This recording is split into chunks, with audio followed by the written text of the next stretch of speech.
بسم اللہ الرحمن الرحیم۔ محترم سامعین و ناظرین، شعبان کے پورے مہینے کا ایک چھوٹا سا وظیفہ، مختصر سا عمل ہے جو چھوٹا لیکن اس کی طاقت بہت بڑی ہے، مقام اس کا بڑا ہے اور فائدے اس کے بہت زیادہ ہیں۔ یہ وظیفہ آپ نے دن کی 5 نمازیں ہیں، ان 5 نمازوں میں سے کسی ایک کے ساتھ کر لینا ہے۔ بے شک فجر کی نماز کے ساتھ کر لیں، ظہر کے ساتھ کر لیں، عصر کے ساتھ کر لیں، مغرب یا عشاء کے بعد، اور عشاء کے بعد میں آپ کو یہ سہولت ہے کہ پوری رات ہے آپ کے لیے۔ بلکہ دوسری نمازوں میں بھی اس میں بڑی آسانی یہ ہے، اگر فجر میں کرنا ہے تو ظہر سے پہلے پہلے جب مرضی کر لو، اور ظہر کی نماز کے بعد کرنا ہے تو عصر سے پہلے پہلے جب مرضی کر لیں۔ عصر کی نماز کے بعد یہ وظیفہ کرنا ہے تو مغرب سے پہلے پہلے جب مرضی کر لیں، اور مغرب کے بعد کرنا تو عشاء سے پہلے پہلے جب مرضی کر لیں، اور جب عشاء کے بعد کرنا تو آئندہ دوسرے دن کی فجر سے پہلے پہلے جو مرضی کر لے۔ اتنی بڑی آسانی اور کسی وظیفے کے اندر نہیں ہے۔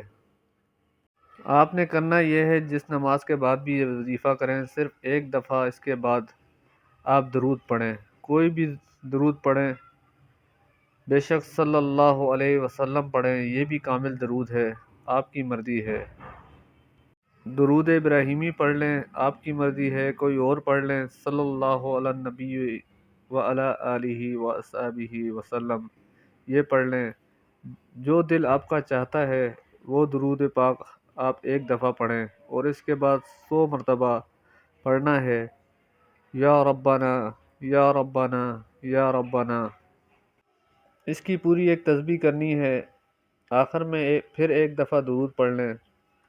آپ اپنے ذہن میں تصور رکھ کے پڑھیں گے، جو آپ کا مقصد ہے، جو کام آپ کا نہیں ہو رہا، وہ تصور رکھ کے پڑھیں گے، انشاءاللہ وہ آپ کا کام فوراً ہوگا۔ یہ ایمرجنسی قسم کا وظیفہ ہے، اولاد نافرمان ہے، اس کا تصور کر کے پڑھنا ہے، انشاءاللہ آپ کی اولاد کو اللہ فرما بردار بنائیں گے۔ اس طرح اگر آپ پر قرضہ ہے اور قرضہ بہت زیادہ ہے، اس نیت سے پڑھتے ہیں، قرضہ آپ کا ختم ہو جائے گا۔ کوئی نہ کوئی اسباب اللہ پیدا کر دے گا قرضے کی ادائیگی کے لیے۔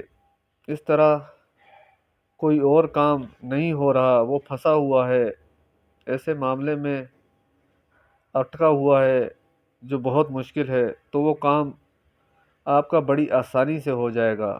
آپ کی کوئی جاب کا مسئلہ ہے، باہر جانے کا مسئلہ ہے، کسی قسم کا بھی کوئی بھی مسئلہ ہے، اس کا تصور کر کے یہ پڑھیں، لیکن پورا مہینہ آپ نے اس طرح پڑھنا ہے۔ 5 نمازوں میں سے کسی نماز کے ساتھ کتنا آسان وظیفہ ہے، لیکن غلط کوئی نظریہ، کوئی غلط سوچ رکھ کے آپ نے نہیں کرنا۔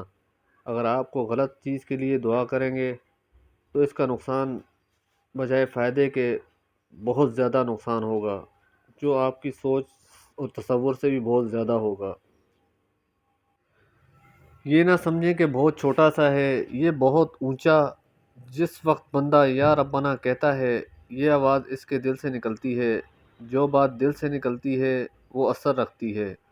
یہ لفظ کہہ کے دیکھ لیں، بول کے دیکھ لیں، رب کا لفظ جب بولتا ہے، جب بندہ یہ کہتا ہے، نبی کریم صلی اللہ علیہ وسلم نے بھی فرمایا، جسم کے اندر ایک گوشت کا لوتھڑا ہے، وہ صحیح رہے تو پورا جسم صحیح رہے گا، پورا وجود صحیح رہے گا، وہ خراب ہو جائے تو پورا وجود خراب ہو جائے گا۔